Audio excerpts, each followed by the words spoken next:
zone. Achan, did he?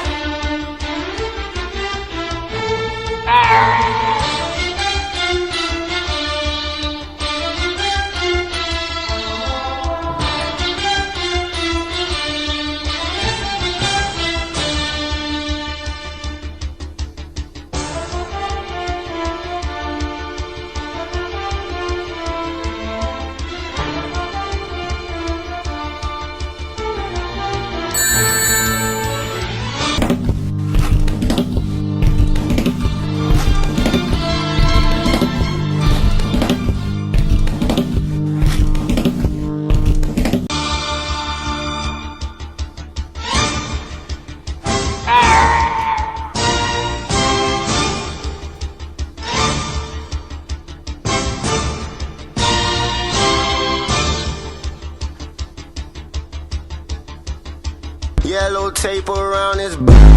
The fuck?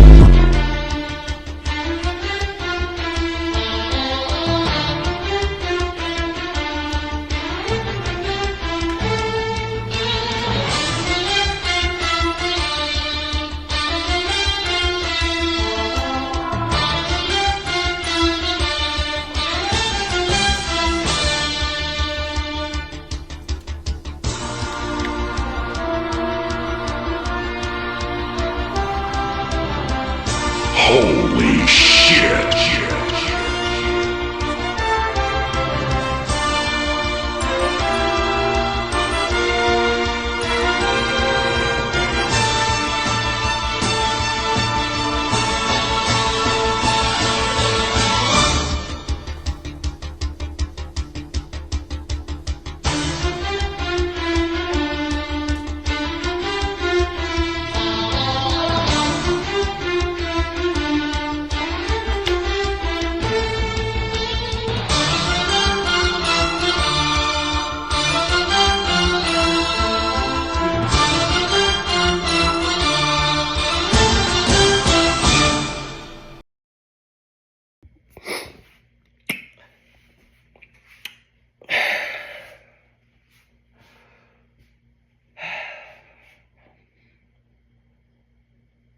Joe Burrow, dead. James Conner, dead. Malik Nabels, dead. Derrick Henry, I didn't even watch the game, but apparently Justice Hill was the guy.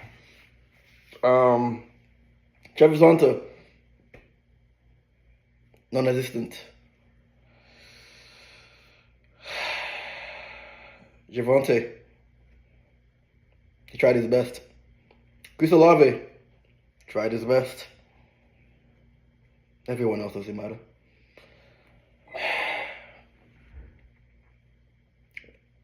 It's been a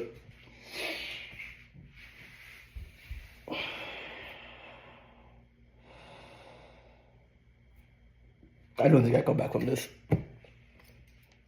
I really don't. Nobody wants to talk trade with me. Bennett doesn't want to talk to me. Gabe doesn't want to talk to me. Wyatt staying away from me. I tried. I don't think I'm coming back from this. It's fine.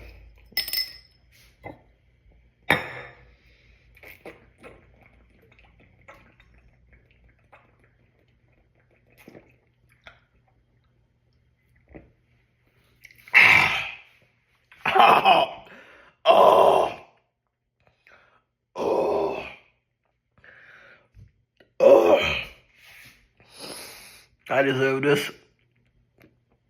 I really do. Forgive me. Fuck.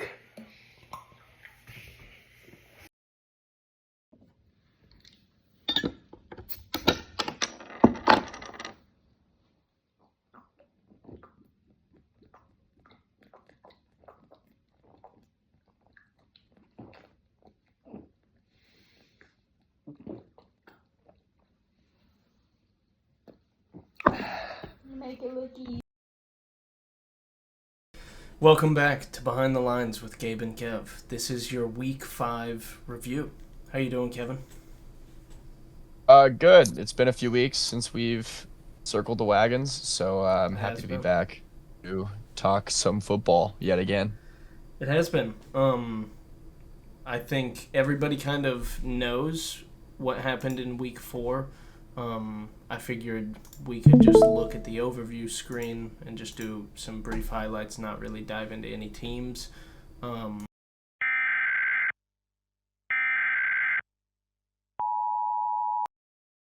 I love Drake May. In week 4, Henry beat me. It was a really close matchup. It came down to Josh Jacobs, and I sweated out that matchup all night. Unfortunately, he only had like 8 points going into the halfway through the third quarter, and then just fucking turned it on. Ended up with like 32 and crushed my soul. And I was still happy with the team. I have yet to put up less than like 109 or something like that, and I was 2-2, so it kind of sucked. But we moved on. Looking at Bennett and Eli's matchup, if I remember correctly, George Pickens, Bijan, and Josh Allen. I mean, obviously you can see there as the highlight players just kind of set Bennett up for success. He put up the high score, got the $10 of the week, and gave Eli his first loss. Yes. Yep. And then Baby Want Milky versus Saquantum Mechanics. Charlie got his first win of the season in this week, putting up a really solid score at 129. Ashton Genty finally got on the board and proved to be that, what was he, the number 6 overall pick by the Raiders in the NFL draft, number 11. Or no. Charlie was number 13 overall in our draft. Bo Nix, he started the right quarterback, put up 27 points. He got that right. And Xavier Worthy was 17 points his first game after the injury. Really important for Charlie after he had some injuries, so he got his first win, and good to not break Eli's record. He saves himself there in week 4. Saquantum Mechanics know his team, really another underperformance. As you can see, Jalen Hurts and Saquon Barkley, 2 players highlighting Noah's team, and 23.4 and 17.4, and he only put up 85 points, so it's tough. It means everybody else did nothing. And then looking at Alex versus Wyatt, JSFN, I have no idea what the hell that is, and the F is in parentheses. That's like, that's like slang. I'm not gonna, have to, like FN. Yeah, but what, Like JSN is Jackson Smith and Jigba. Oh, okay. He just put the F in there. Yeah. I get that now. Makes more sense. But Kevin, you're so cultured living in Chicago. I'm just caught up with the times, man. You might just be old. Your prime is behind you. Yeah, I'm washed, man. Kenneth Gainwell highlighting Alex's team. He was the waiver wizard, and he was right. Picked up Kenneth Gainwell. Nobody wanted him. He was the top running back on waivers for like 2 or 3 weeks in a row. And he finally picked him up, and he put up a bomb. Quentin Johnston also continuing to put up good scores. I think he's like wide receiver 8 on the season. And Cortland Sutton with 19 points, highlighting the team, putting up 126. It's going to get you a win most weeks. And Wyatt's team missing Lamar Jackson and Ricky Pearsall only managed to put up 86, similar score to Noah. And a similar, group of 3 highlight scores from that, Tyler Warren, Roa Dunze, Kenneth Walker, all below 20. And then looking at your matchup, somehow you were able to win this shit show. I mean, Al ended up putting up a decently close score, but he was, I believe, wasn't he? Jordan Love went crazy Monday night. That was why it made it closer than it was. It was Jordan Love and Javonte, right? Because it was the Cowboys versus Packers. Yeah, you're right. Yes, that's right. So and he had like 38 or something. Dude, or less than that. No. He was close to breaking the all-time low. Like, it was the closest we have ever had since Tal said it or re-broke it. I believe it's. Let me quickly check. I have it. I think it's in the 40s. The record. I know he was in the 20s Sunday night. 48.56. And so, yeah, as you can see, Jordan Love and Javonte 32.2 and 19. What is that? 51.2. It's 51. So Yeah. So he 78, was at 51, 27 points going into Monday. yeah. So with 2 players left, so it was like the closest that we had ever had somebody. If Jordan Love and Javonte both put up 10, Al would have done it. And it would have been incredible. But either way, he ends up putting up a close score to you. You only win by 10, but you get your second win of the season. And at the time, you got up to 2-2. And Yeah, it's like the worst. That was like the worst 2-2 team ever. Too. Yeah, I mean, my team is so bad. Hey, it's all right. Christian McCaffrey put up 26 points. Cam Scatterbo and Brian Thomas finally got in the double digits, and then not giving anything away. But in week 5, he also put up a good score, decent score. Compared to what he's done. And then the last round pick isn't an equipment. Yeah, and then the last matchup of week 4, Swifties for Smirnoff ended up taking down Tal, giving him his second loss of the season, putting him to 2-2 at the time. And Sam put up an incredible score, 163.1 to Tal's 114. Justin Fields, Sam's waiver ad quarterback. I mean, thank God he picked up somebody besides Michael Penis, dude. He's like quarterback 28. He's rostered in like 2% of leagues, and he was Sam's starting quarterback. But maybe he knew something I didn't. He had a good week last week, actually, and Sam, of course, the first time he benches him, Fields. But Fields gave him a good number, and Fields also, to kind of foreshadow, gave him a great week against me. I mean, even with the rushing quarterback nerf that we've added, Fields is still a good quarterback. And it was a good ad for Sam. It was a clear hole in his team.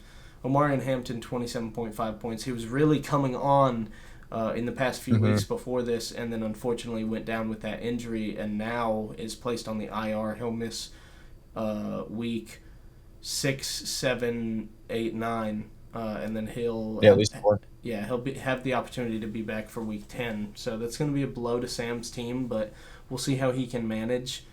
He got up to 2-2 before this, I believe. I believe he won this week as well. We'll see.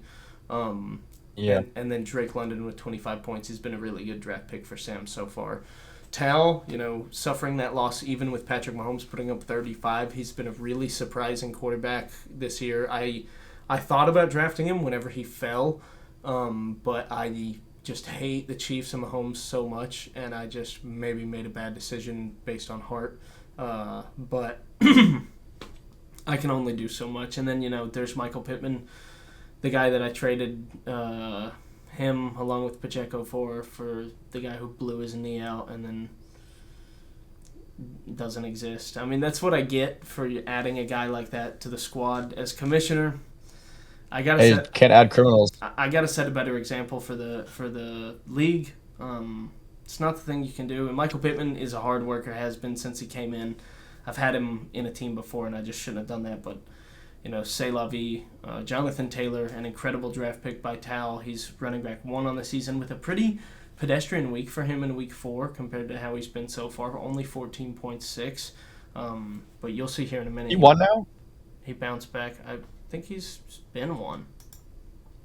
Oh, he's 2. He's 2. Sorry, CMC. I think CMC's still 1. That's the only good player I have, so... Dang, that's crazy. I thought he was 1. He was 1 at some point, like in one of these 2 weeks where he put up back-to-back 30 bombs, but maybe... CMC's been at like 26 every week. He just doesn't... He's not getting touchdowns. Jonathan Taylor's just scoring so much. Yeah, I mean, the Daniel Jones has unlocked that whole offense. Yeah, it's true. The Colts are just good, man. Finally. Yeah, I know. Hold on, let me drink some water.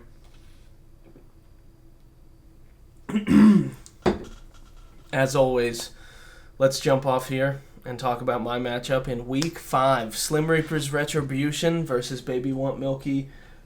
Charlie's team kind of collapses. A lot of things went wrong. I end up taking the win, 137.3 to 69.7. I move up to 3-2, and Charlie down to 1-4 and stays in 12th place. We'll look at Charlie's side first, and we'll just go top to bottom because that's kind of how the scoring went. Kyler Murray and Ashton Genty with 15 points. I mean, Ashton Genty is doing his projection even on a really bad offense. Kyler Murray underperforms, and the Cardinals kind of just look bad. And you talked about this in the first pod that you and I did together, that Charlie's playing the Kyler Murray game now, and it's not a fun game to play. 15 points is okay, but it's not going to win you most weeks. And we'll look at my quarterback on the other side in a second, but Alvin Kamara, another underperformance, even in a blowout. No, not even a blowout, but a 2-score win over the Giants, and only puts up 10 points. They were able to get it done through the air, and Spencer Rattler's been pretty good so far. Jerry Jeudy, really bad underperformance. I mean, tough defense in the Minnesota Vikings, but the Cleveland Browns offense has just looked bad, and Dylan Gabriel threw to the tight ends way more than he did to wide receivers. Wan'Dale Robinson, Charlie's huge waiver ad, 8.2, which is honestly a decent score for what you added him for to be. Like a waiver ad. I think he actually got hurt too. Oh, that's I'm not mistaken. Um, Maybe I'm thinking of their other receiver. No, Darius Slayton got hurt. Oh, okay, that's something of. Sorry. Yeah, Wan'Dale, I mean, for what you added him to be is like a flex 2, or if you have a guy on bye, maybe your flex 1. But Charlie, at the moment, has him as his wide receiver 1 due to some injuries and, questionable guys that didn't know if they could play. Noah Fant, the last-second tight end ad, who he picks up, puts up a donut. Really not good. I mean, I don't know what he did adding him, but that's just... I think Charlie's text said it best. Hollywood Brown, 8.8 points, did what he could. Xavier Worthy was kind of questionable, and Charlie chose not to start him, which is a respectable play if a last-second decision happens and Xavier Worthy happens to not be playing, or even if he's on a limited snap count, you start the other guy. Unfortunately, you do have 2 receivers on the same team, and I think he drafted both of them, so it's not great. And then Troy Franklin, again, kind of what you added him to be in that waiver position, 8.5 points, that flex 2 if a guy's on a bye, or her flex 1 guy. But all these underperformances just aren't going to get it done. He puts up under 70. And then looking at my side, Justin Herbert puts up 14.6. Another pretty poor game from him. He's fallen all the way down to like quarterback 12. And it's kind of unfortunate because he was playing really good for the first few weeks, and he was kind of an anchor of my team along with guys like Devon Achane and Puka, but now he's not really being that recently and putting up these mediocre scores. We haven't had an atrocious score yet, but we need brighter days ahead. And with the running back troubles that they're suffering, hopefully he's going to air it out more, but we'll see. Devon Achane, just a consistent guy. He's never, rarely, I should say, not never, but rarely going to put up those Jonathan Taylor, Christian McCaffrey numbers, but he's the main, pass target on the team, aside from Jalen Waddle, and he's their number 1 rusher up the seam. Travis Etienne, a pretty poor game, even in a win against Kansas City. There were a couple of passes that were targeted at him that could have been big points, big checkdowns. Trevor Lawrence either missed it or chose to take it and run it himself, especially 2 of those touchdowns. Puka Nacua, continues just to be elite wide receiver 1. In that overtime loss, the 49ers puts up 24.5 points. Like I said, I think he's yet to put up under 22.8 points so far this season. Really just been the anchor of my team, my GOAT. My Pookie Bear. Devontae Smith, the Slim Reaper, makes a sudden reappearance. 19.4 points, almost doubling that projection. Is he back? The Slim Reaper's poking his head up a little bit. I mean, A.J. Brown appears to be a ghost, doesn't exist out there on the field, even though he's being a diva. Maybe A.J. Brown gets traded. Who knows? I'm grasping at straws here, but I need it with some of the injuries that I've dealt with in my receiving core so far. Travis Kelce puts up a really good score, especially with these injuries that Kansas City had and the suspension of Rashee Rice. I drafted Travis Kelce because I thought he was getting really underdrafted for how much target share he was going to have. Unfortunately, it didn't show it for the first few weeks of the season because the Chiefs looked like ass, but he puts up a really good score here with 19.2. T. Higgins gets a good score here with 11, and then the Bengals end up trading for Joe Flacco. So I don't think it can get any worse than Jake Browning, so I'm very excited to see what that looks like for T. Higgins going forward. And then Rashad White, I picked him up, I think, in week 2, and I just kind of held him because Bucky Irving was getting used very heavily, and I'm not a wizard or anything, but I was just like, Rashad White was an elite fantasy asset whenever Bucky Irving wasn't on the team because he just got so many checkdowns. So picked him up and ends up putting up 23 points here. Really excited about his future. Kendrick Bourne, interestingly, on the bench with 24 points. I thought about starting him over guys like T. Higgins or Devontae Smith, but I ended up not doing it. And yeah, that's it. Yeah, they just have no receivers on that team. So he has the Panthers a massive week. When Ricky Pearsall is out, Juwan Jennings is out. And Mac It could Jones. just be a flash plan. And he Yeah, had, Mac Jones, and of course, no George Kittle. he had a connection with They Mac just have Jones no one. Yeah. from the Patriots. Yep, true. So, In addition, Brock Purdy likely not going to play in week 6, and Ricky Pearsall has not practiced at all this week, so unlikely to play week 6 either. I don't know about George Kittle's status, but Kendrick. I'm hearing Kittle is one more week gone, Okay. and then they're gonna gear him up week 7. Is what I've read. Kendrick Bourne could have, another little bit of value this week for me if I were to move some guys or make a start-sit decision. We'll look at that in the week 6 overview. But any thoughts before we move forward? No, I'm good. So Quantum Mechanics versus Redemption Arc. Noah versus Eli. Noah takes the dub here, 120-96. Moves up to 3-2. Eli 2 straight losses, going from first in the standings now to fall into 5. His worst week of the year, I think, I'd have to assume. Daniel Jones has been kind of his guy all season. He's been, I'm not going to say great. He's not been bad either. Been pretty mid, I suppose. I know he's had Purdy on the bench all year. He has Stroud drop 36. Would not have been the difference maker.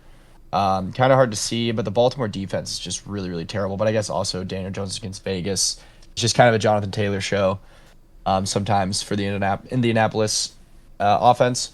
Chase Brown continues to kind of disappoint. He hasn't been what you wanted him to be. And then James Cook kind of highlighting the Sunday night game, the first game that he's had all season where he had a bust, 4.9 points. That game was pretty rough for Buffalo. They didn't really do much offensively. It definitely got to be their probably worst offensive game, and James Cook did not catch any passes. So that kind of happens when you don't catch checkdowns. Justin Jefferson, pretty solid week with 19, 3 points over his projection against Cleveland, who's a solid defense. Devontae Adams has been a solid wide receiver too, so he's got a pretty good duo there. Puts up 13.8. Decent number, nothing crazy, right around the projection. And then Brenton Strange, 3.2. I guess he had to start him because Tucker Kraft is on a bye, but definitely showing some issues there, maybe in the tight end position for Eli, starting to rear its head. Not like tight end is really a very great position anyways this year, especially. But 3.2, he would have needed a huge week for that to really matter on Monday night, but definitely did not get it done. And then also just hit the IR. Yeah, I was about to say now he's on the IR. I imagine Brenton Strange will be dropped to the waivers if I had to take a guess, for good reason. Okay, hold on one and second. then Zay Flowers. Go ahead. Look at the head on this Guinness that I just poured. Holy shit. That's a beauty. That is a beauty. Resume. Sorry. Wait, shit, I gotta zoom back in. Sorry. I have to full screen. Zay Flowers and Keenan rounding out his team with just 12.2 and 10.8, so pretty decent flex spots there. Keenan with kind of a down week as what we've seen the rest of this year. I know the Chargers didn't really have a very good game at all against Washington, which is kind of interesting, considering the Falcons just kind of lit them up a week ago. So kind of curious why the Chargers were so bad this week. And then, of course, Amari and Hampton went down in that game, so it's kind of a bad game for LA. On the other side, though, for Noah, Jalen Hurts 23, as they got their first loss this season, and Saquon Barkley was kind of having a bad week, but he caught like a 30-yard touchdown or something. So a lot of his points came from that one play. But, of course, the highlight of the week, I think RB1 on the week, was Rico Dowdle, who I imagine he picked up from waivers this week. Chuba being hurt. Yeah. And then he goes for, he had 200 yards rushing or something with 2 touchdowns. It was insane. I faced Rico in another league. That was pretty frustrating. It was a game I should have won, but Rico Dowdle just went absolutely nuclear. Very random guy to go and put up super crooked number, but here we are, 32.4 from Rico Dowdle. So I guess shout out to him. We'll see how that affects Chuba Hubbard going forward. I don't even know if Chuba's playing this week or not, but he obviously was the one who got paid in Chuba, that is. So I would assume he's still the starter, but when a guy like this has a week like this, it's kind of hard not to look at it. So huge game from Rico Dowdle, 32.4. And then going down the list, AJ Brown, who I know Noah just traded today, another disappointing week, 9.3. He's been definitely not what Noah wanted him to be. I believe he must have been a second round pick with Saquon and then AJ Brown. But I think his first 3 picks are probably all just the Eagles guys. So probably a good idea to break him up a little bit, get a little diversity on the team. And then Chris Godwin, 5.6 in a shootout game. So it's kind of shocking that Chris Godwin only had 5.6. I recognize that Abuka had like 31 or something. But he's been kind of a disappointment so far. I know he's returning from his injury, so we'll see how things continue to develop for him as he kind of moves along.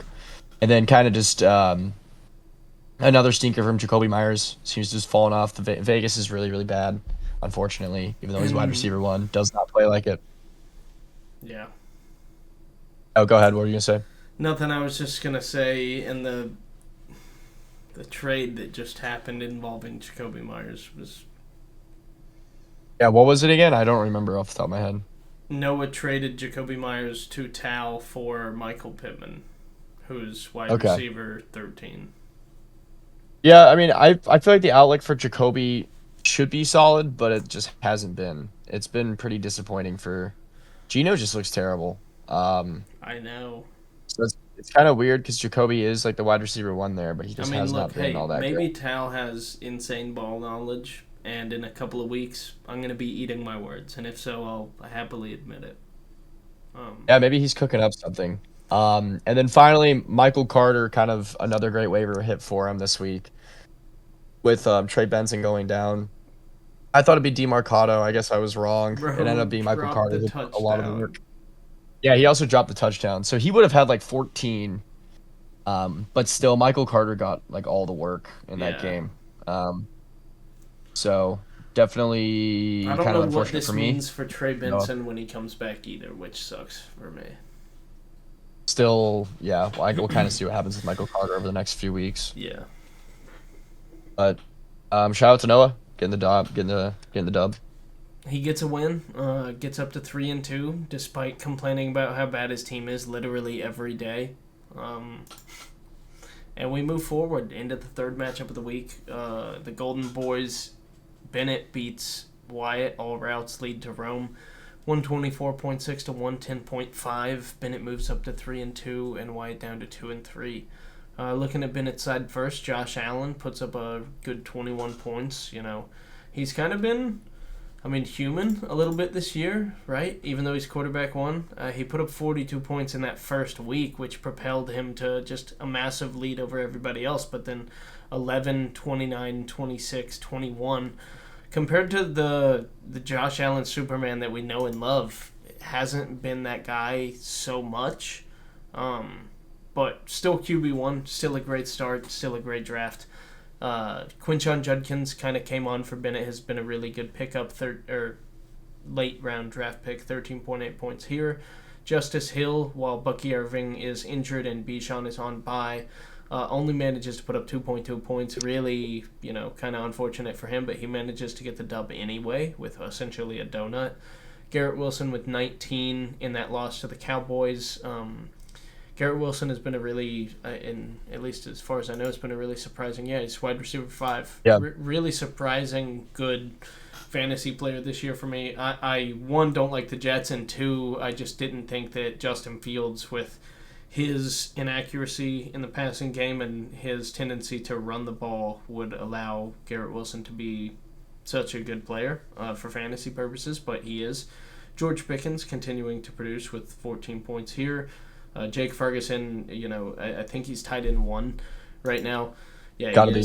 He scores every week. Averaging 17 fucking points. Bro, that's gross. Yeah, how many touchdowns do you have? Is that 3? Yeah, 3. Yeah, 3. It's hard to get from the tight end position this year, so. Yeah, I mean, 24 points here, and then he flexes Sam Laporta, who puts up 20 points as well. I mean, crazy from Bennett here.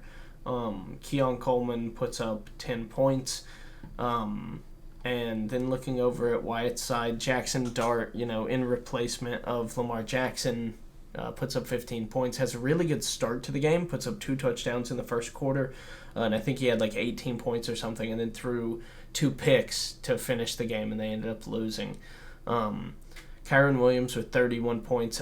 They played on Thursday night and really propelled Wyatt into a high projection win scenario, and then that thing kind of happens, it tends to happen sometimes when you have one guy play on Thursday night and he performs really well, and then the projection says like, oh, you got like a 68% chance to win, man, and then a couple of guys don't perform how they need to on Sunday and the tables turn.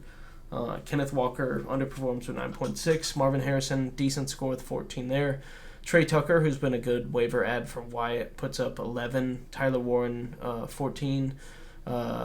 And, I mean, he's been a really surprising tight end draft pick as well, one of those rookie tight ends, and I think he's top 5 tight end right now. He's tight end 3, yeah. And Trey Tucker, top 20 receiver that Wyatt's picked up and has been performing well, and he also flexes a tight end in this matchup. That's insane. Our first tight end flex matchup of the season. Dallas Goedert and Tyler Warren aren't able to get it done, though, getting outmatched by like 20 points combined. And then Darius Slayton, who is Wyatt's most recent waiver addition, only puts up 4. And Wyatt just had Rome Odunze on bye, Lamar Jackson injured. RJ Harvey, really doesn't seem to have that lead role like people thought he would. Ricky Pearsall injured and CeeDee Lamb injured, so with that many injuries, still putting up 110 is a solid score, but it's just not able to get it done. And Bennett puts up that number that we always talk about, 120, plus 120 plus, and you're going to win most weeks. So,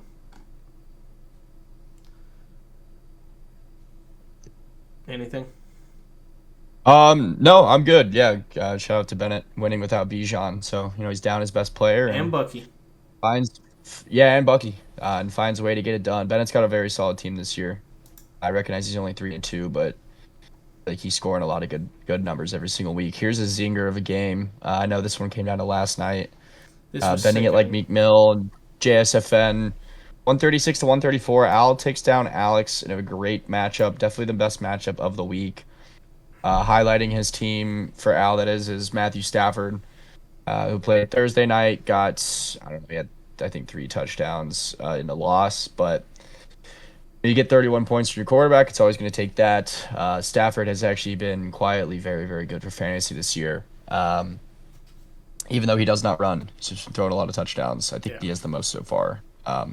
David Montgomery, 20 points, the most. It's like the iconic, boomer bust player. Monty game. Put up like 1 last week.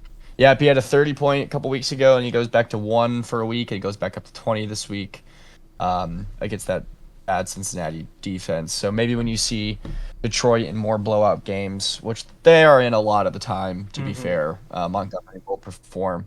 Javonte Williams with another great game. He's been very good this year, 26.9, and their win over the Jets. Chris Olave, 12.9, exactly at his projection. The Saints are just so mid. His floor is kind of his ceiling is a lot lower. I feel like he's just going to consistently be around that 10 to 15 point range. That's just kind of what you get with him. Malik Washington, no. Tyreek Hill, I'll try something here. Does not work. But I do like the idea of it, and maybe kind of see if he can develop into something as the season goes on. At least he has DK Metcalf to kind of replace him in the time being. David Njoku with a big game. Both tight ends caught a touchdown in this game for Cleveland in London. I did not watch that game because it sounds terrible. Travis Hunter, I know, came down to this last night. He needed like 8 something, and he came through with a catch late in the game. He had a huge catch. I had him like 2 receptions. He was kind of making me sweat. But he came through for Al, came through for me. 9.4, nothing crazy, but it was enough to get the job done. And then Jordan Mason on Sunday morning with just a light 12.6, nothing crazy as the RB1 against a tough defense. He only had like 4 but points 136. and then ended up getting in the end zone, and that's what propelled him to that 12.6. Yep. Yeah, so I I knew Jordan Mason was probably going to be kind of bad this week, but at least he got in the end zone. Yeah. Cleveland's defense is very good, so you can't really take Right out projected. too much away No, from not them. a fault on him. Yeah. I was just saying it was very integral for Al to win this week. He got in the end zone there in the fourth quarter and allowed them to win. And Al was projected 99, and he went up for 136. I know. So 37 over projection, definitely very solid. And then for Alex over there, down Caleb Williams, he has to start Bryce Young. That's never gonna work. 14 Nope. points he puts Nope. up for him. Jameer Gibbs scores lower than his counterpart, with 16, which is kind of shocking as well. So very unfortunate. And then of course the Ja'Cory Krosky Merritt breakout. Bill. Projected 7.8, puts up 27, scores twice, takes away all the points from Jaden Daniels. Yeah, I mean the rookie running back in Washington there with a huge game, so maybe that kind of solidifies his job as the starting back there in Washington, and kind of shows his upside with Jaden Daniels as the quarterback. JSN, who's been great all season, puts up another great game, 27 points in a loss to Tampa Bay. He's been so good this year. Quentin Johnson with his first bad game, finally a little back down to earth. Of course, the one time Alex needs him, he does not show up. But you can't fault him too much. He's been great all year. TJ Hawkinson continues to be extremely mid. And then he starts Jordan Addison with him. I don't know why you didn't start Baker Mayfield, though. Yeah, I'm not sure why he didn't start Baker over Bryce Young. Like, the that Bryce decision Young doesn't make any sense. projection is gross. I hate that. I guess Miami's defense is kind of bad. Enrico Dowdle ran for like 200-something yards. But also Baker's been like very reliable and trustworthy all season. Yes, and last season. So I am a little confused why he didn't start Baker. I guess if you look at just purely the matchup, sure, maybe I kind of get it. But even then, I don't see Seattle as like a gauntlet defense. It's not like you're playing Minnesota or Cleveland. Yeah, so that is a little bit of an interesting decision, and it costs him. Yeah, I mean he's got to put more faith in Baker. The Buccaneers are winning football games. You pick up a third quarterback to roster to bench your second string guy. Yeah, he got too cute and it nipped him. Yep. But yeah, it cost Alex the matchup, and Alex gets his second win here. Nothing. I was gonna say you can't hold quarterback tryouts when you have two reliable guys. Then it just throws off the confidence of the whole organization. Yeah, you just gotta trust with what you got. Rostering 3 QBs, I find to be a little bit excessive. I say it as I roster like 3 tight ends, but Jesus. One of them is hurt, to be fair. But yeah. Yeah, Alex almost gets away with some buys and some injuries. To Kenneth Gainwell, the waiver guy, Caleb Williams, Juwan Jennings, Chuba Hubbard. Also, he missed for some reason. It says like 0 points. Yeah, he was hurt. I don't think he played. It doesn't. Oh, I don't know why. Yeah, he was. Panthers played, but he was out. Yeah. I feel. Oh, okay. I guess it doesn't. For some reason, I feel like when somebody's. I felt like when somebody's injured, it showed something different. Maybe I'm. I would say 0. Projected 0. Yeah. Either way. Yeah, Alex isn't able to get it done. Loses by that. What was it? Ended up being, 1.8 points in the end. But Al, there was 1 point in the game where Al was down by 0.15 or 14 points. And Travis Hunter went up to make a pass deflection on defense and came down and then limped off the field and was grabbing at his ankle and then had to go see the medical team and then didn't know what was going to happen, went to commercial after the whoever punted, and then team came out, offense, Travis Hunter wasn't on the field for the first couple of plays and then came out for third down and then caught that 4-yard check down. And then there was a penalty. It was illegal contact, and it gave the Jags a first down if they accepted it. So they did. And it negated the catch from Travis Hunter. And Al fell into shambles. And then I think this was the last drive of the game, too, or one at the second to last drive of the game. He caught one on the game-winning drive. I know that was... He caught a pretty big catch. I think that was the one that propelled... Like a 12-yard. Is it a 12-yard? Yeah, I it think must that have was the been it. one that propelled him over because it was like a 22-yarder and it gave him like 3 points, which then put Yeah, Al on it's like a up. third and long, Yeah. I think. But either way, it came down to a nail biter for Al. He ends up getting a win and getting up to 2-3, avoiding falling back to 1-4 like Charlie. And we can move on. Is the next matchup yours? No, you're last. So we timed this up right. We have Riley Reid option versus Henry et al. Riley Reid option takes the win here, 172.1 to 139.4. Tal moves up to 3-2, and Henry down to 2-3. This is a tough one, and I looked at it earlier today. Henry puts up the second highest score this week and loses. Would have beat every other manager. And people put up some high scores this week. I put up over 135. We just looked at two other people who put up 136. Henry puts up 139, and he would have beat everybody else in the league, but unfortunately loses to Tal's 172. And that's the new season high, at least, for this 2025 season. Tal, congrats on getting his third $10 weekly high score through 5 weeks. He Crazy. is, close to halfway paying off his buy-in. And let's look at Tal's side first. Patrick Mahomes, like we talked about, has been a really good fantasy ad in this loss, puts up 26 points. Jonathan Taylor is that running back 2. He gets all the touchdowns for the Colts, it seems, 32 points here. Ramondre, who got in the end zone twice, I believe, even with, I think he fumbled again, and then got in the end zone twice. I'm not bullshitting. I wish I could see. I don't want to. I think he had 14 yards and 2 touchdowns. I looked at that earlier. I think he fumbled. Yeah, he I wish 14 he yards. And 14 lost yards, a fumble. touchdowns and a fumble. Yeah. Bum. But still puts up 15 points. Jamar Chase finally first good score with 29. Michael Pittman continues to just be that consistent producer, hard worker, at least half of a hard worker. Puts up 14.9 points. Dalton Kincaid, who has been a really good tight end for Tal. I think he's tight end 2 at the moment. He is. His first 100-yard career game.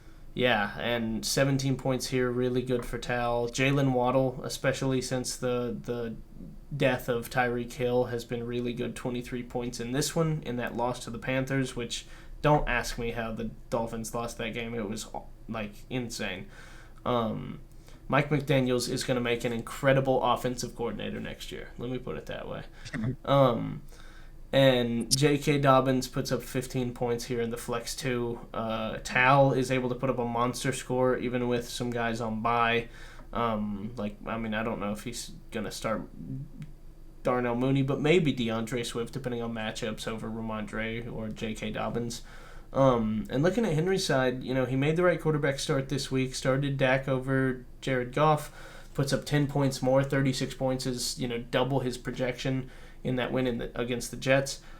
Tony Pollard puts up a good score with 15. Derrick Henry, unfortunately, starting to kind of look like an old man, especially without Lamar there, because Lamar also adds that running threat, so defenses have to cover both of them, which leaves lanes open for Henry, even though he's a little slower in his age.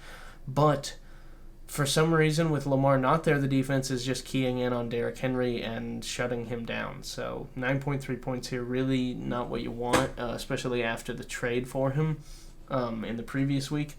But then we look at his receivers. Amon-Ra and Deebo Samuel, continue to be really good draft picks for Henry. Amon-Ra, the very consistent producer, and, every now and then we'll have that crazy pop-off game. And then Deebo Samuel has really been a surprise pick for where he was drafted. Puts up 23.6 here. Trey McBride with a solid score for how tight ends are performing this year. Elikeo Manor, not really a guy that you want to be starting in your flex, but with Josh Jacobs and DJ Moore on bye, it's what Henry had. And unfortunately, it's not enough to propel him into a win. And then Stephon Diggs, the man he spent $91 for, puts up 24.6 points. Really good score here, and I'm still pissed that Henry got him over me. Yeah, it might have been worth it. I put in like a $30 bid on him, and that was not even in the realm of close. So I guess if you're gonna spend $91 on a guy, maybe it's nice to see him score 25 the next Yeah, week. yeah, So very much so. I would say if he keeps doing that, I would say it's well worth all of your fab.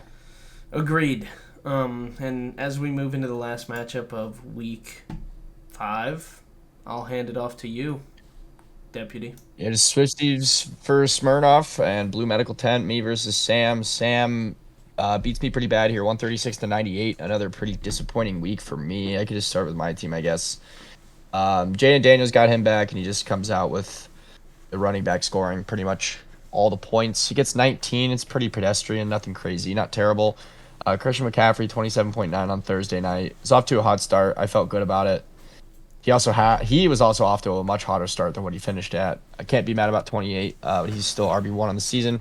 Scadaboo with a pretty pedestrian 14 points. Brian Thomas, pedestrian 12 points. He's been really disappointing this season. That's his season high, was 4 catches for 80 yards. Jameson Williams is just an atrocious draft pick. I don't know when to play him, don't know when to bench him. He is very unreliable. I thought maybe he'd take an uptick in targets this year, and that just hasn't been the case. He's been really, really, really, really, really dreadful. Juan Johnson, 3.7. He was tight end 1 through a few weeks, but it seems that that kind of ran its course, and I think he is probably back down and done. Tet McMillan, the rookie that I liked, puts up another 13. He's been very consistently in the 12 to 15 point range. That's been exactly what he's been.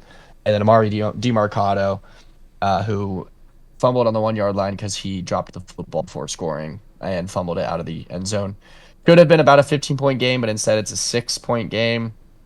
You get -2 for the fumble and +6 for the touchdown. So I guess it would have been 14 points, but it wouldn't have mattered regardless. But it's still just kind of annoying because now he probably lost his job because he did that stupid shit.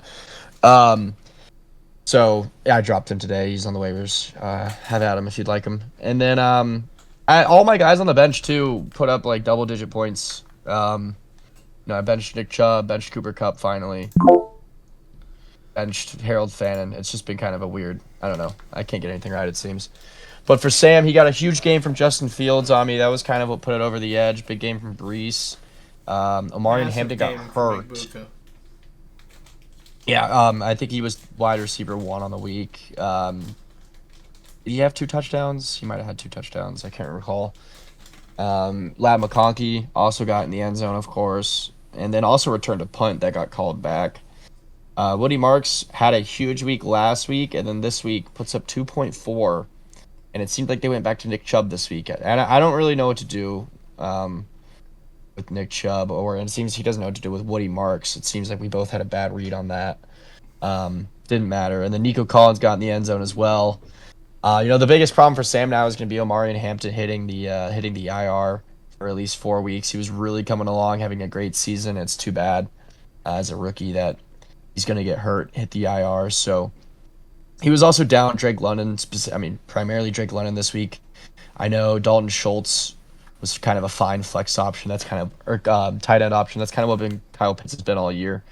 But I know missing Drake London definitely stung. So he still gets 136, and Rashid Shaheed caught like a 90-yard catch on his bench for a touchdown. So solid week from Sam. That's back-to-back good weeks for him after he had his beard chug. So he's getting things back on track, and he finds himself at 3-2 after this win over my pathetic team.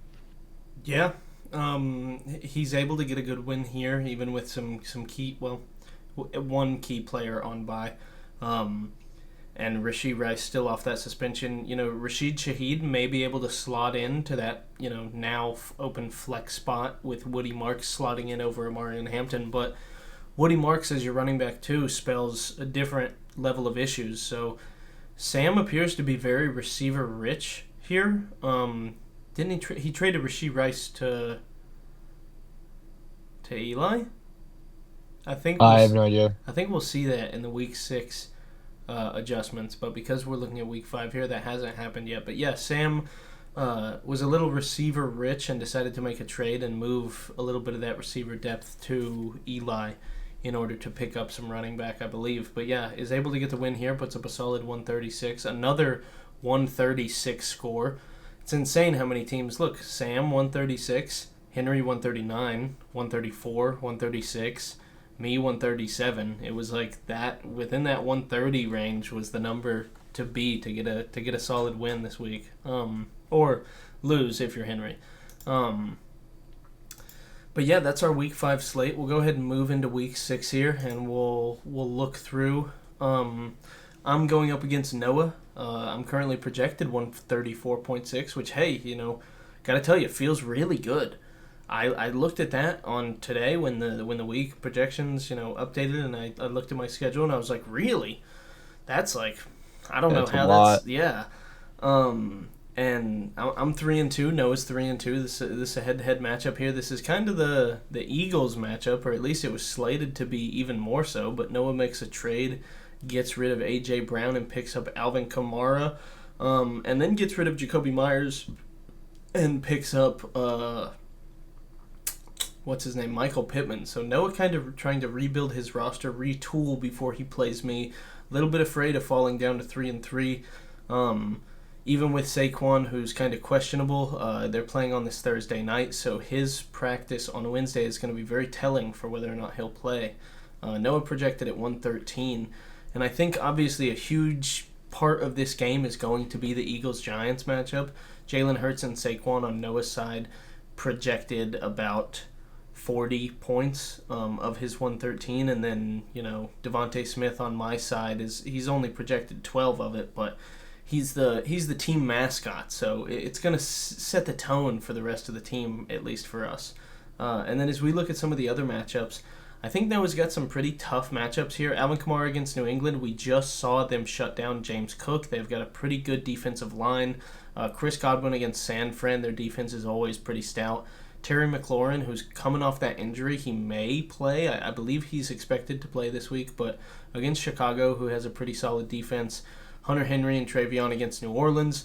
I expect them to do pretty well this week, especially with Antonio Gibson tearing his ACL in that win over the Bills, so he'll be done for the season, and that'll open up a lot more opportunities for Travion Henderson, as unfortunate as it is for Antonio Gibson's season to be done.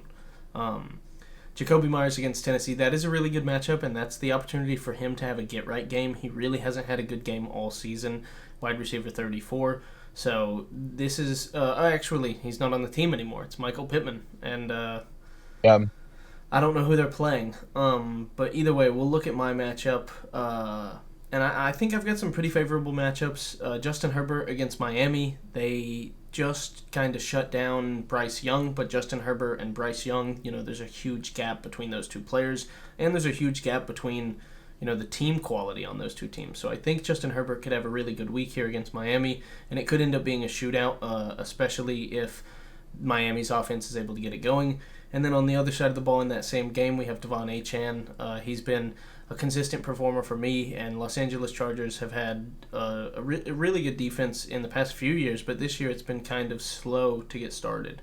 ETN against the Seahawks, they have kind of had a pretty middling defense so far this season, and ETN is averaging 15 points, so I expect him to stay around that range. Puka against Baltimore, their secondary has been pretty bad this season, if I remember correctly. He's gonna shred them. I guarantee he goes for 30. Yeah, I'm very excited for this game. I think I don't know if Lamar is going to play, but if he is, then it's going to be a shootout. If he doesn't, then it's going to be a blowout.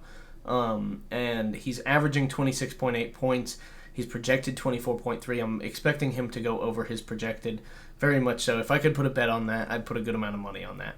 Devontae Smith against the Giants, as we talked about there, and then Travis Kelce against Detroit. That game, the Chiefs have kind of started to turn it on a little bit. Even though they lost to the Jaguars, they're looking better.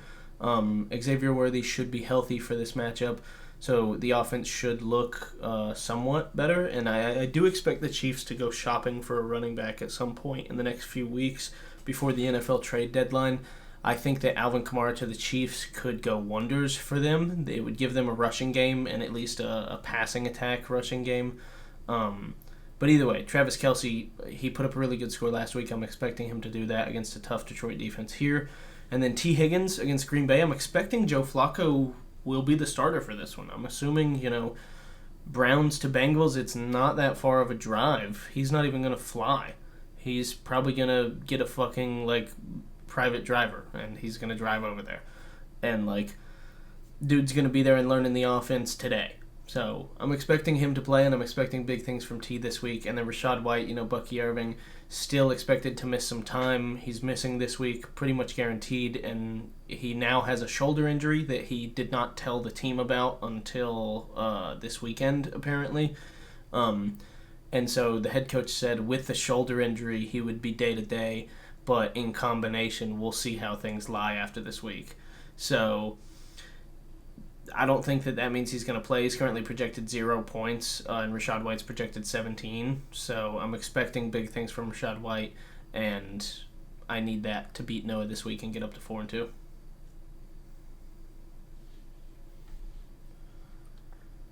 Moving forward here into our next matchup of the week. Yeah, we've got all routes lead to Rome and Redemption Arc. Wyatt versus Eli, 2-3 Wyatt, 3-2 Eli.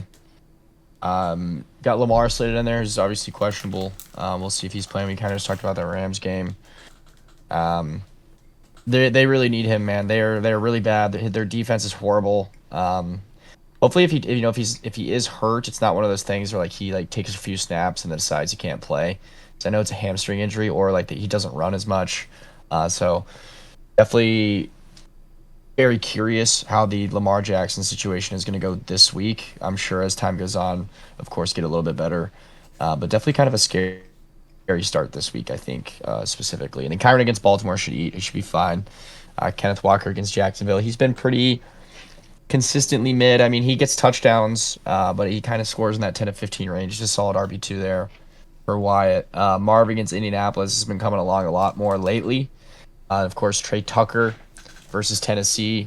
Trey Tucker had the 40-point week, but I know that lately he's been kind of putting up the 10-point range. So probably expect more of that. Gino's just been kind of unreliable.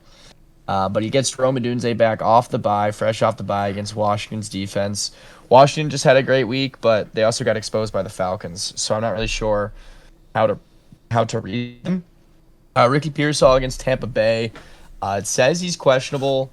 I don't know what his status is. I also know Juwan Johnson is questionable. Or not Juwan Johnson. Juwan Jennings is questionable. So kind of just curious how the San Francisco pass offense is going to look. I mean, I know Kendrick Bourne's had a huge week. They just need people who can catch the ball there, and it kind of just depends who's healthy on any given week, who's going to go nuclear. Someone always does. It's always CMC out of the backfield and then one receiver who puts up massive games every week. Mm-hmm. You kind of just have to take it week by week. And then Tyler Warren is tight end 3 on the season, facing Arizona this week. That should be a good game. Actually, no, I don't think it's going to be a game. I take that back. I think Indianapolis actually kind of dog walks them. So it might just be another Jonathan Taylor week. But on the other side, Eli does have Daniel Jones going against Arizona. As I kind of said, I think Jonathan Taylor probably gets a lot of garbage time carries in that game. Probably takes a lot of the touchdowns away. So maybe, Daniel Jones has kind of been in that 20-point range. I expect he'll probably kind of stay in that area. James Cook against Atlanta. Atlanta's defense has been very solid this year. James Cook seems like he was kind of untouchable, but he just came off a terrible, terrible week against New England. So maybe they were just stumped by New England's defense, but they definitely did not look like themselves this past Sunday. So kind of interested to see how that works out. He has Brashard Smith in his lineup. Oh, dude, Eli's lineup looks awful this week. I don't know who that is. It's the Chiefs' third running back behind Kareem Hunt and Isaiah Pacheco. I think he's a rookie. It's just it looks like he's gonna make a lot of waiver moves. So I don't really think there's much reason to go over all this. He still has.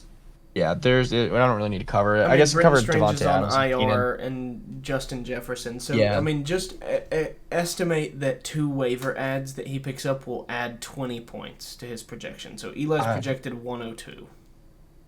And that feels kind. And I just feel like he needs 3. That's kind. I feel like he needs 3 waiver adds. Brashard Smith is a terrible option. No, so. I think he's gonna ride Brashard Smith. It won't work. What does he get rid of, man? I mean. You drop Brenton Strange. Brashard Smith. You drop Brenton Strange for sure. Do you drop Woody Marks? Drop Brashard. Yeah, I guess that's true. I guess you don't drop really anybody else. He does have 3 QBs. Maybe he wants to drop one of those. I Like know you they're can, all like decent QBs, but they're sure, also not sure. like at a No. certain You point you can't definitely just drop roster the C.J. whole Stroud. league. You drop Brenton Strange, you drop C.J. Stroud so that you can actually fill a real lineup. But I don't think you drop Rashard Smith. I think Eli's gonna probably blow a bit of his load on like Hassan Haskins or Kamani Vidal, and then Yeah. probably pick up whoever the top receiver is, either with whatever fab he has left or whoever's left after the waivers fill tonight. Yeah. I guess we'll see. There's not really a real reason to go over this because his lineup is clearly not Yeah, set in we the can slightest. move So. forward. The Golden Boys versus Bending It Like Meek Mill. Bennett currently projected over Al just slightly, 111.5 to 109.8. Bennett at 3-2 and Al at 2-3. Al looking to get back to even, and we'll look at his side first. Matt Stafford against Baltimore. We kind of talked about that matchup. He's projected 24. I expect him to eat. He's been a really good ad. He's quarterback 5. Al had quarterback tryouts, and it seemed to work out really well for him so far. He was rostering 4 quarterbacks for 1 week, I believe. David Montgomery against Kansas City. He's been a consistent running back too, and that's what Al needs him to be here. Projected 12.8 points. Javonte Williams against Carolina. I expect him to eat. The Cowboys' defense is awful, but their offense is actually pretty good. So Javonte Williams has been a surprising draft pick for Al this year, and really a staple of his team.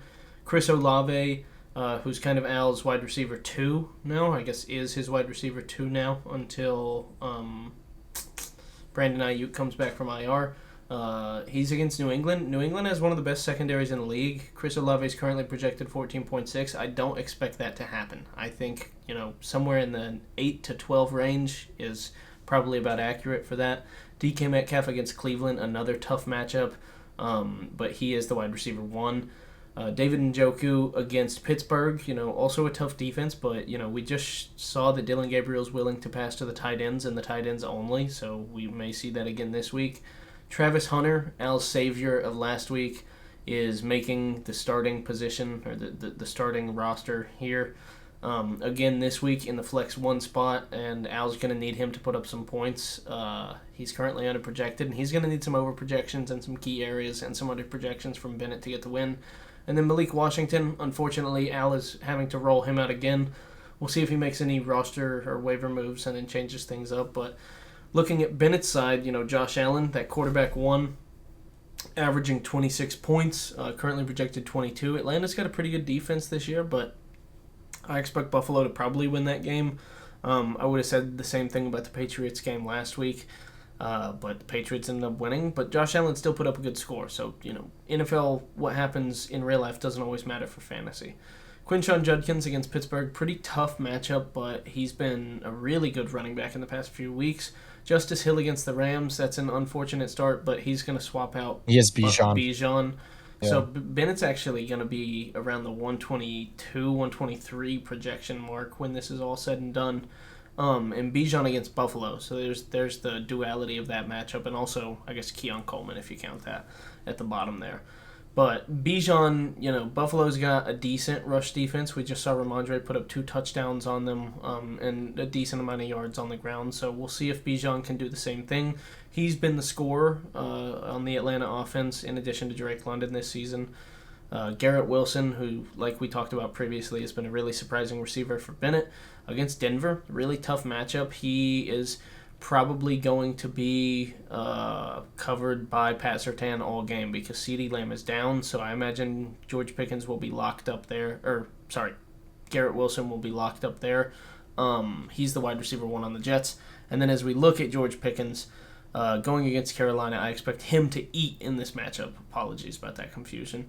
With CeeDee Lamb down, George Pickens has been a great receiver for Bennett, and the Carolina Panthers have shown that they're willing to give up a lot of points and then score a lot of points and maybe win some games. And then Jake Ferguson, who's tight end 1, also against Carolina, great matchup. Sam Laporta, who's currently in the flex, and he may stay there over Matthew Golden and Romeo Doubs. I'm unsure, but he may make that decision. It worked out for him last week. Actually, it didn't work out for him. No, it did. It did. He got the win last week doing the double tight end start. So, it's tight end 1 and 7, and even though tight end hasn't been insanely high scoring this year, if you do it at the right time, it can be beneficial. I've done it and won a week. I know Wyatt's done it and I think won and lost a week. He did it last week and lost a week. Bennett did it and won a week. So it can be a useful strategy if you've got two top guys. And then Keon Coleman, who is just kind of swapping in and out with whoever else Bennett has, depending on matchups. Bennett's the clear advantage here, and Al's going to need some overperformances in order to get this one done. Moving forward into our fourth matchup of the week here. You want to take this one? Yeah, baby one Milky and Riley Reed option.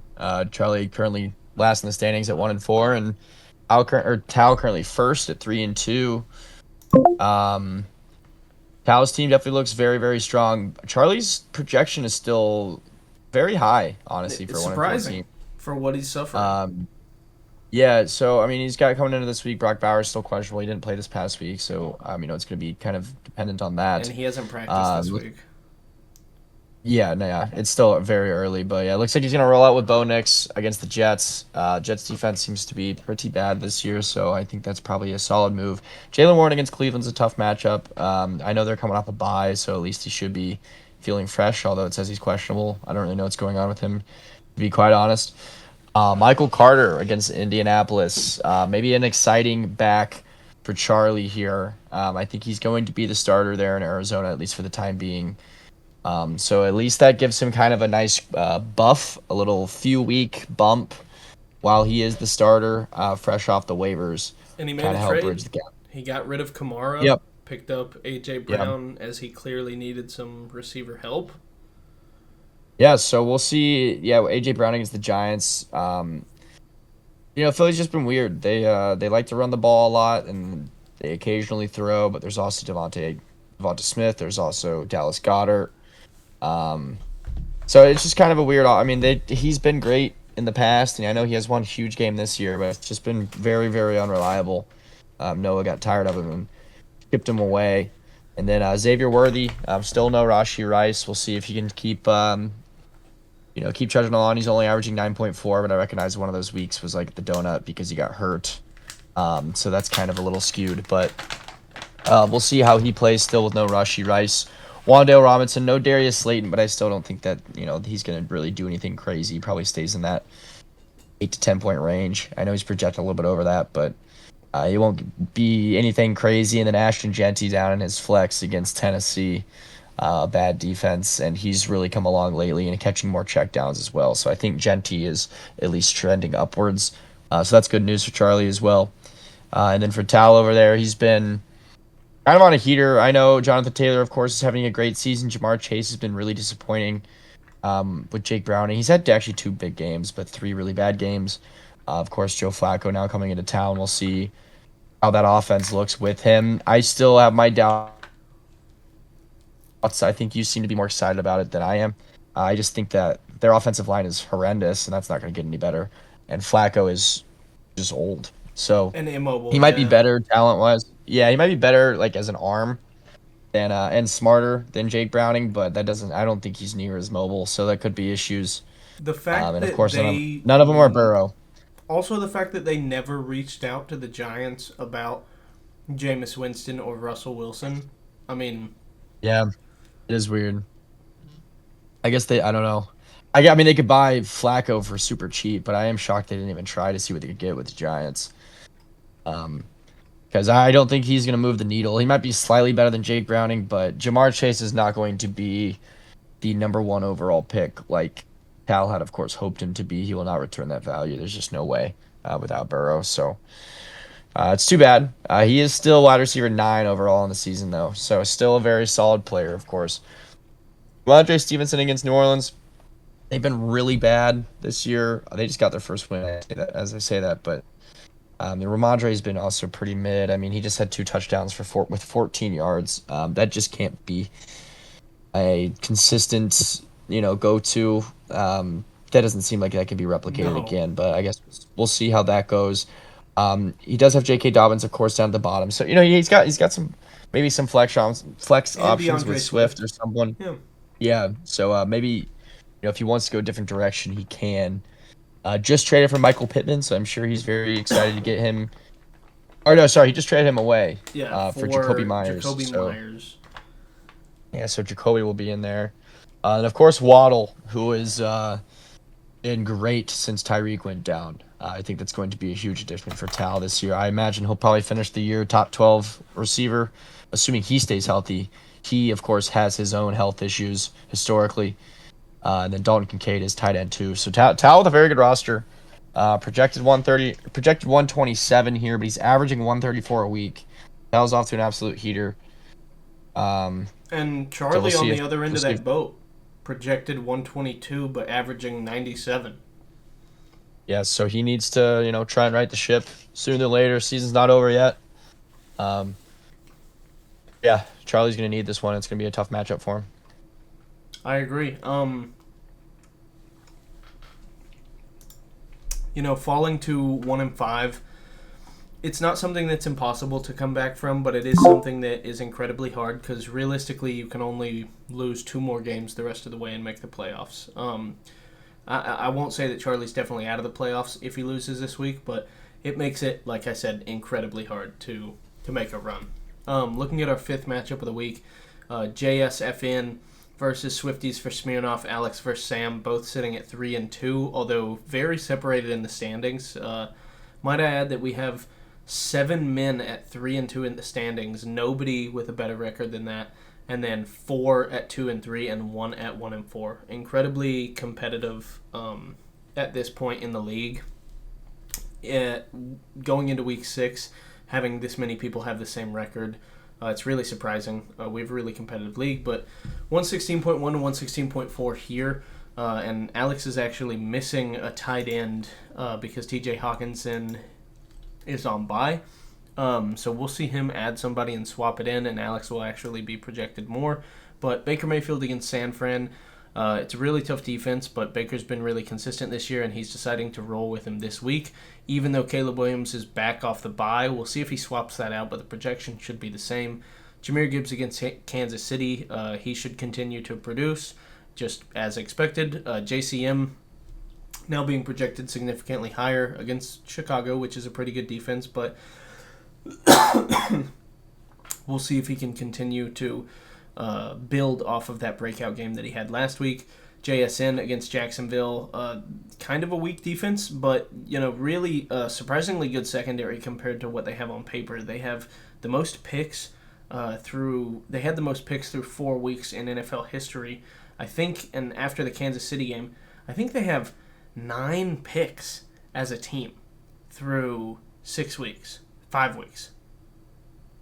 I think, which is like that's like a season total for a lot of NFL teams, defense-wise. They have one guy has, I think, 4 picks and 3 pick sixes through 5 weeks.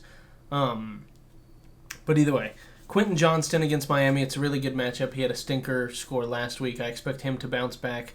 Chuba Hubbard against Dallas, he's currently questionable, so we'll see if he plays. That'll be a big tell for Alex here in this one. He does have Kenneth Gainwell to slot in over him if he doesn't play. And then lastly, Cortland Sutton against the Jets. Jets have a pretty good defense, but Cortland Sutton has been that clear wide receiver 1 for the Broncos this season, averaging 16 points. So I expect him to do fine. And then at the other side of that NFL game and the fantasy game, Justin Fields against Broncos. Broncos have a really good defense, but Justin Fields has been able to produce as a fantasy quarterback this year. He's quarterback 12 at the moment, and he's been putting up decent scores for being a waiver ad that Sam picked up as a very quarterback-needy team.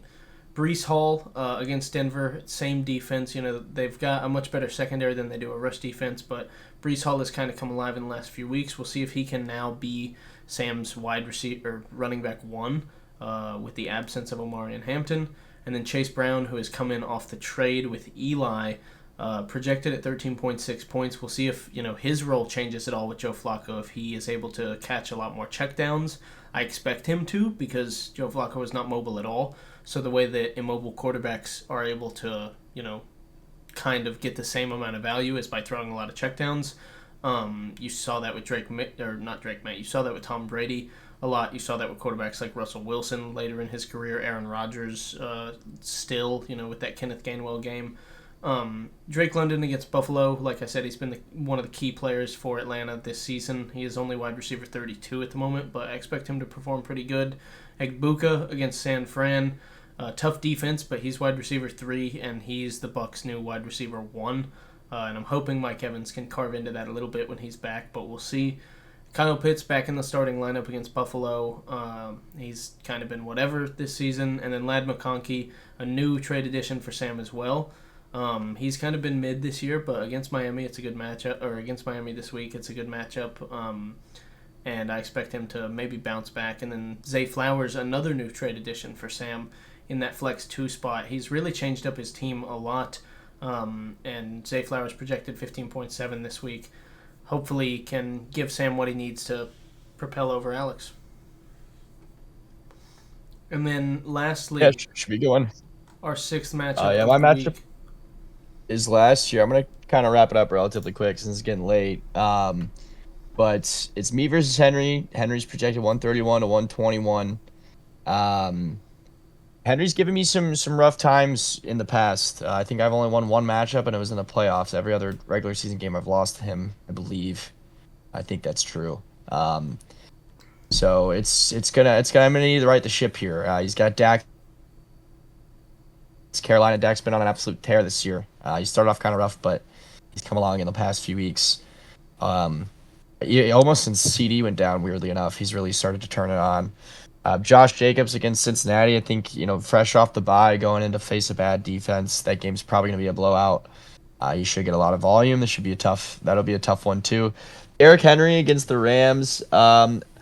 If Lamar's not playing, Derrick Henry is really, really pedestrian. So I'm kind of, for my sake, hoping Lamar does not play so I can kind of be spared. Derrick Henry scoring multiple touchdowns against me. It's just that offense just looks so much better with him. Amon-Ra has been great all season. I'm sure he'll keep going, doing his thing. Debo, wide receiver 7 against Chicago. Fortunately, I do have Jaden Daniels. So, if Debo is doing great, at least Jaden Daniels is hopefully doing something great too. I'm hoping Terry McLaurin plays so that maybe Debo takes a slight hit. Of course, without Terry there, he is wide receiver 1, so that makes a huge difference. Trey McBride's been consistent all season against the Colts. He always kind of does his thing. It just kind of depends if he gets in the end zone or not, if he has a huge week. DJ Moore against Washington, fresh off the bye. He had been kind of pedestrian up until the bye, so we'll see sort of how that wide receiver room looks with Rome Odunze really coming along this year in his sophomore year. And, of course, Stephon Diggs, the $91 waiver ad, who the last 2 weeks has been really, really great. Coming off the ACL tear, so maybe kind of getting into the swing of things, and maybe he's getting back to the Stephon Diggs that we all know. So it seems like the last 2 weeks he really, really has propelled himself into that wide receiver 1 role in New England. So it could be very worth the $91 on the waivers. For me, Jaden Daniels, kind of just talked about him against Chicago. He hasn't been all that good. I mean, he didn't play 2 weeks, so he's quarterback 25, but I'm hoping I can get a really good week out of him. I haven't gotten one yet, so he's been around right 20 points every single week. CMC, of course, has been great all season. He's running back 1. He'll keep going. Kemp Scadaboo against Philadelphia is not a good matchup. He gets a lot of touches, but hasn't been able to do much with them, and the Giants are kind of bad. So he really just needs to get in the end zone this week, so I'm really hoping for it. Brian Thomas has been pretty bad this year. Go against Seattle. I don't know. Maybe he's got a little bit more volume the last couple of weeks, so maybe things are starting to look up for him, but he's been really, really disappointing overall. Jameson Williams also very disappointing overall. He's wide receiver 50. It's just absolutely horrendous. Then Juwan Johnson is currently tight end 10. I'll probably actually change him out for Harold Fannin. I think this week I'm kind of out on Juwan Johnson going forward. He started off hot, has fallen off. Tet McMillan has yet to score a touchdown, but he's been in that 12 to 14 range pretty much every single week. So I expect probably the same from him. And then Cooper.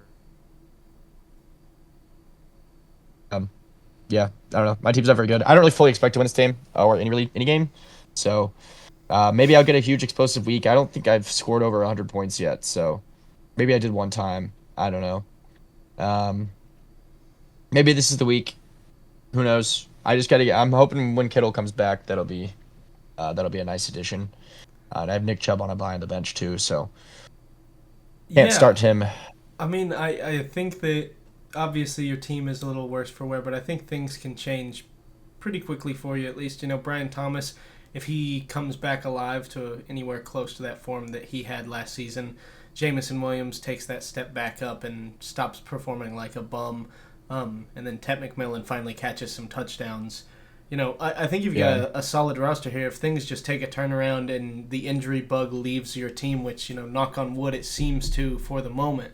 And then It's been fine for now. if you could maybe move CMC at some point and package for like another receiver and a decent running back, you're far from dead in the water. I mean, you could have you're far from the worst roster in the league. At least we can put it that way. Yeah, it's just like the name Brian Thomas seems a lot better than what he's actually been. Like he's wide This receiver year, 40. I drafted at him. least. Yeah, he was wide receiver 7 last year, but I drafted him 14th overall or whatever I it know. was, 15th overall. And So like obviously at this point, it's in very a position very where good you at can't pick. really trade him because you just need Yeah, him to because start he has no value. performing. Yeah. Yeah, I'm kind of just handcuffed to him, and I'm just gonna pray for him. Yeah. Well, that's going to do it for us this week, fellas, on Behind the Lines. It was a little bit of a long one because we had to review Week 4, Week 5, and Week 6. Going forward, when we do it, it should be a little shorter. But I wish you guys all the best of luck, except for Noah, you and your devious trades. And Kevin, I wish you the best of luck in your matchup against Henry this week.